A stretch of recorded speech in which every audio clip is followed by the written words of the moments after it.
오늘의 사연 시작하겠습니다. 안녕하세요. 저는 올해로 50세가 되는 두 아이의 아빠입니다. 코로나다 뭐다 해서 다들 힘드시죠? 요즘 세상에 마냥 속 편한 사람들이 어디 있겠습니까? 특히 가정을 책임져야 하는 아빠들이 많이 힘들지요. 경제적으로는 점점 힘들어지는데 책임져야 될 일들은 많아지니까요. 저도 그랬습니다. 가장이라는 책임감으로 열심히 살아만 왔었는데 인생이라는 게 쉽지가 않네요. 시련은 한 가지 방향으로만 오지 않는다고 하는데 제게는 특히 힘든 나날들이었습니다. 생각만 해도 분통이 터지는 제 사연을 한번 이야기해 보려고 합니다. 지루하시더라도 들어주시고 많은 분들께서 공감해 주셨으면 좋겠습니다. 저는 지방에서 작은 여행사를 운영하고 있었어요. 아들 하나 딸 하나 두 아이를 키우고 있었고 아내는 집안에서 살림을 하는 주부였습니다. 아내와는 대학 시절 알게 된 선후배 관계예요. 대학 시절 그냥 알고만 지내다가 졸업 후에 우연한 기회로 연애를 시작했고 그대로 결혼까지 해서 지금까지 잘 살고 있었습니다. 제 입으로 이런 말 하긴 좀 그렇지만 제가 그래도 꽤 사업가적인 기질이 있었거든요. 젊어서부터 이 일 저 일 다 해봤습니다. 실패한 적도 많았지만 크게 성공한 적도 있었지요. 그렇게 성공과 실패를 반복하면서 사업적인 기반을 다져나갔습니다. 그러다 40대 중반이 되어서 시작한 것이 바로 여행사업이었어요. 규모는 크지 않았지만 사장님 소리 들으면서 직원들 열어둘 정도는 되었습니다. 사업은 탄탄대로였어요. 주로 중국 쪽 패키지 여행을 취급했었는데 나중에는 베트남 쪽 여행 상품도 개발했고 그게 또 잘 되어서 돈을 정말 긁어모았습니다. 지금까지 해본 일들 중에서 제일 잘 되는 사업이었어요. 해마다 해외여행 인구는 늘어만 갔습니다. 저가 항공이다 뭐다 해서 예전보다 해외여행이 많이 쉬워졌거든요. 손님이 끊어질 걱정이 없었죠. 오히려 밀려드는 손님들의 문의를 거절하는 게 일이었답니다. 가격도 저렴했지만 친절하고 믿을만하다고 입소문이 나서 추천받아온 사람들이 많았어요. 저희 회사 모토가 여행자를 기쁘게 하자였습니다. 즐겁고 행복해지기 위해서 여행을 하는 건데 그 과정이 기쁘지 않으면 안 된다고 생각했거든요. 그래서 그런지 한번 저희 여행사를 이용한 사람들은 다음에도 꼭 저희 여행사만 찾더라고요. 이대로 사업이 계속 잘 되면 내 이름 걸고 크게 회사를 차려보는 것도 꿈은 아니겠다 싶었습니다. 그땐 아내도 행복했고 아이들도 잘 자라주어온 가족이 걱정이 없었어요. 갖고 싶은 거 뭐든지 가질 수 있었고 먹고 싶은 게 있으면 망설이지 않았죠. 아내도 아이들도 가장으로서 남편과 아빠를 진심으로 좋아해 주었어요. 하지만 다들 아시다시피 코로나 시국이 되었고 제 사업은 내리막길을 걷기 시작했습니다. 처음에는 잠깐 이러다 말겠지 했어요. 어차피 여행이 많지 않은 비수기였고 코로나가 여름 전에만 물러가면 금방 회복이 될 거라 생각했어요. 그런데 그렇게 되지 않더라고요. 과거 비슷한 바이러스가 유행했을 때와는 차원이 달랐어요. 금방 끝날 것 같지가 않았죠. 급기야는 유럽이나 미국까지 바이러스가 전파되어 말 그대로 전 세계가 바이러스의 공포에 떨어야만 했습니다. 한 달, 두 달이 지났는데도 물러갈 기세를 안 보였어요.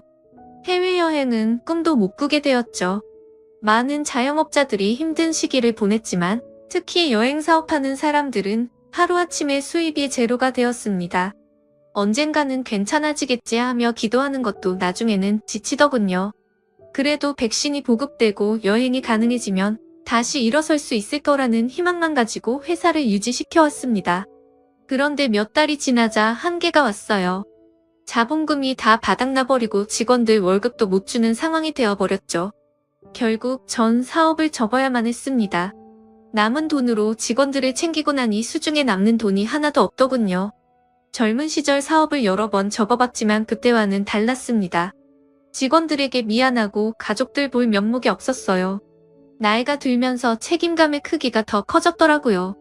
더 이상 나 혼자 어떻게든 되겠지 하는 상황이 아니었어요. 아내에게는 모아둔 돈이 있으니 걱정 말라며 거짓말을 했습니다. 어떻게든 해볼 생각이었죠. 그런데 그렇게 사업을 접고 집안에도 돈이 떨어지자 아내는 절 은근히 무시하기 시작했습니다. 그전까지는 돈 걱정 안 하고 살다가 갑자기 허리띠를 졸라 메워야 하니 그게 힘들었나 봐요. 살림하는 사람이니 쓸 돈이 줄어든 게 더 크게 받아들여졌겠죠. 처음에는 지나가는 말처럼 궁시렁대더니 나중에는 아예 대놓고 잔소리를 하기 시작하더군요. 돈이 없으면 나가서 막일이라도 하던가 애아빠가 되어서 당신이 왜 그렇게 무능해? 그 소리에 저도 울컥하는 마음이 들더라고요. 무능하다니 지금 이렇게 된 게 내 잘못이야? 그리고 남편이 무슨 돈 벌어다 주는 기계야? 그동안 잘 벌어다 줄 땐 아무 말 안 하다가 돈 딱 떨어지니까 남편을 무능한 사람 취급해? 저도 화가 나서 쏘아붙였습니다. 그래도 가족은 언제나 내 편인 줄 알았는데 돈 앞에서는 아무런 소용이 없더군요. 아내는 그냥 남편이 아니라 돈 잘 벌어주는 남편이 필요했던 거였어요. 아내는 그것이 가장의 의무라고 하더라고요. 의무를 다하지 않는 가장은 가장으로서의 자격이 없다. 라는 말도 하더라고요. 그러다가 저도 아는 사람 이름을 들먹이더군요. 당신 영식이 기억나? 당신 후배였잖아. 걔는 이번에 돈 많이 벌었다더라. 능력 있는 사람들은 어떻게든 돈을 번다고. 그러니까 당신도 핑계대지 마. 라고 하더군요.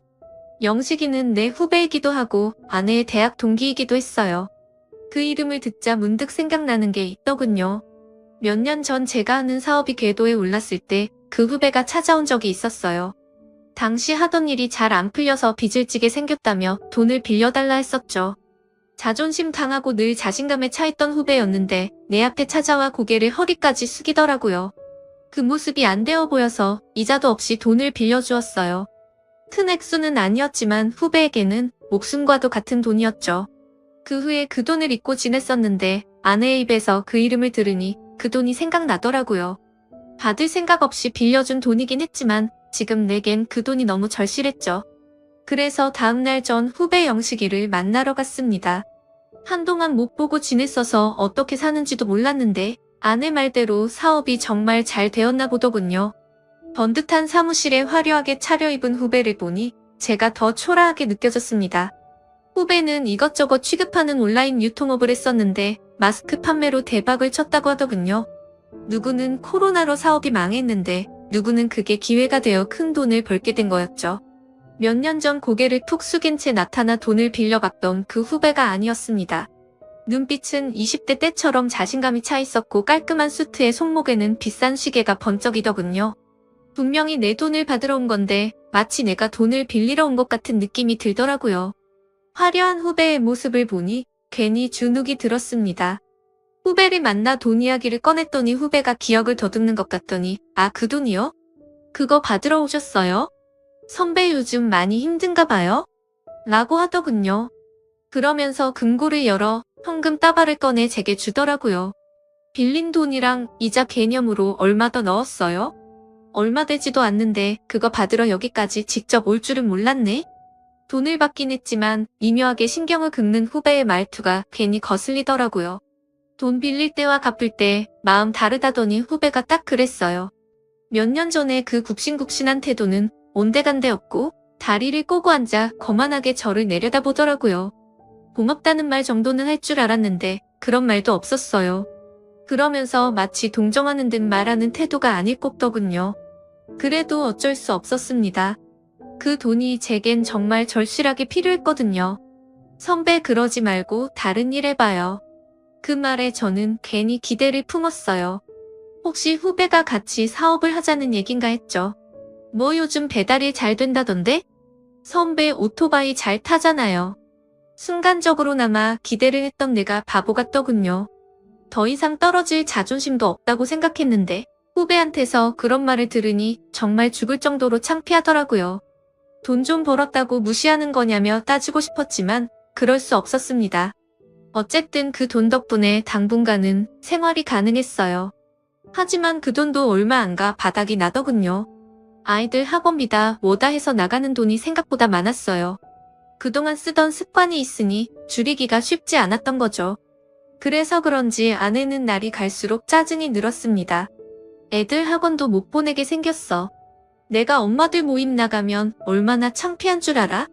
하지만 저도 뾰족한 수가 없었어요. 자본금이 있어야 뭐라도 해볼 텐데 돈이 없으니 할 수 있는 게 없었습니다. 돈이 없다는 위기감이 드니 저도 점점 쫌스러운 사람이 되기 시작하더군요. 하루는 주말에 가족들끼리 중국 음식을 시켜 먹었어요. 아이들은 탕수육을 좋아했고 저희 부부는 양장피를 참 좋아했어요. 그래서 항상 중국 음식 시켜 먹는 날에는 이것저것 시켜 파티를 열곤 했죠.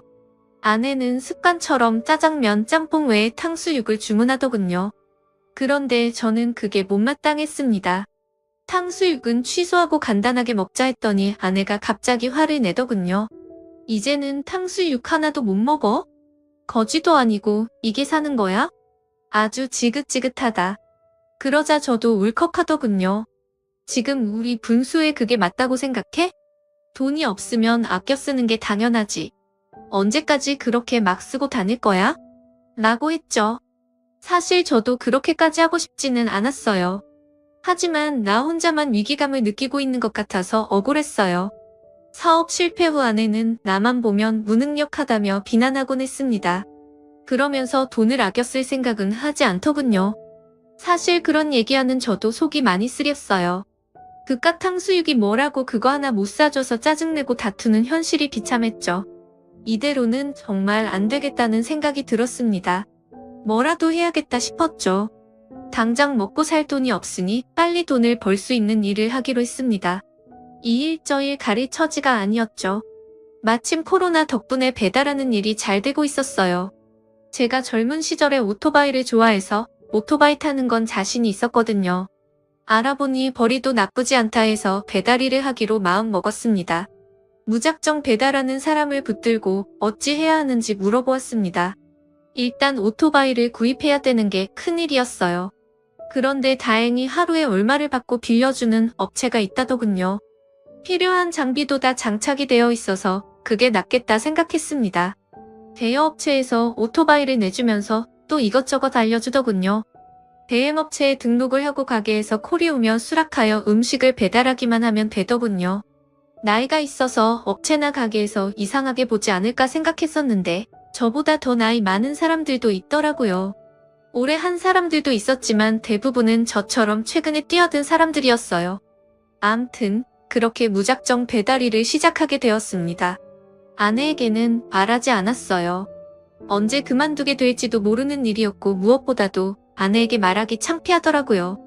자존심 다 버렸다고 생각했는데 그래도 아내나 아이들 앞에서는 멋진 남편, 멋진 아빠이고 싶었거든요. 아내도 내가 뭘 하는지 묻지 않더군요. 매일 오후에 나가서 밤늦게 들어오는 남편이 궁금할 법도 한데 이제는 제가 뭐라 하든 관심이 없더라고요.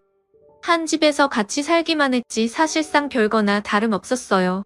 그래도 일을 하니 좀 살 것 같더군요. 처음에는 서툴러서 돈을 많이 못 벌었는데 익숙해지고 나니 벌이도 꽤 쏠쏠하더라고요. 몸을 움직이면서 일을 하니 스트레스도 많이 해소되었습니다. 자존심 버리고 시작한 일인데 생각보다 제 적성에 잘 맞는 일이었어요. 물론 힘들 때도 많았죠.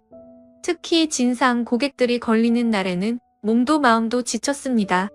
배달이라는 사람들은 1분 1초가 돈인데 아무리 배를 눌러도 나오지 않는 사람들이 많았어요.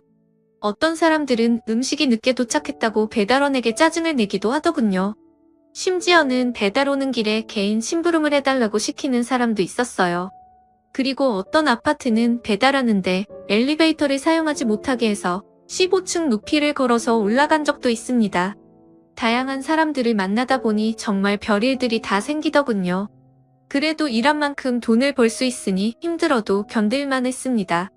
예전보다는 많이 부족하지만 그래도 그 돈으로 그럭저럭 버틸 수는 있었습니다. 그런데 어느 날이었어요. 주말 낮 시간이었는데 치킨 가게에서 콜이 와서 수락하고 배달을 하러 갔습니다. 우리 집 식구들이 모두 좋아하는 치킨집 브랜드였죠. 그런데 주소지가 후배네 회사 사무실이었어요. 주소를 확인했을 때는 이미 주문 수락을 해버린 상태라서 취소를 할 수도 없었어요. 이런 꼴로 후배의 얼굴을 보는 게 내키진 않았지만 어쩔 수 없었죠. 어차피 마스크를 항상 쓰고 있었고 머리에 헬멧을 벗지 않으면 알아보지 못할 거라고 생각했어요. 솔직히 나도 그랬지만 배달하는 사람 얼굴을 그렇게 유심히 보진 않잖아요. 그래서 괜찮겠다 생각하고 배달을 갔습니다. 금방 주고 나와야지 생각하며 사무실 문을 두드렸어요. 그런데 문이 열리고 치킨을 받으러 나온 사람은 후배가 아니었어요. 그 얼굴을 본 순간 저는 얼어붙고 말았습니다. 바로 제 아내의 얼굴이었거든요.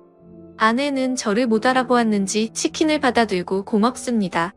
수고하세요 라고 하더군요. 후배가 알아볼까봐 헬멧과 마스크로 얼굴을 완전히 가려버린 게 다행이었죠. 저는 닫힌 문을 보고 잠시 멍하게 서 있었습니다. 아내와 후배는 대학 동기라서 모르는 사이는 아니었습니다. 동기끼리 잠깐 만날 수도 있겠지요. 하지만 그 둘은 대학 동기이기 전에 유부남이고 유부녀였어요. 아무리 요즘 세상이 쿨해졌다고 해도 쉽게 만날 수 있는 사이는 아니었죠. 저는 온갖 생각이 다 들었습니다. 덕분에 그날은 일이 손에 잡히지 않더군요. 계속 아내와 후배 생각만 났습니다. 다음 날도 마찬가지였어요.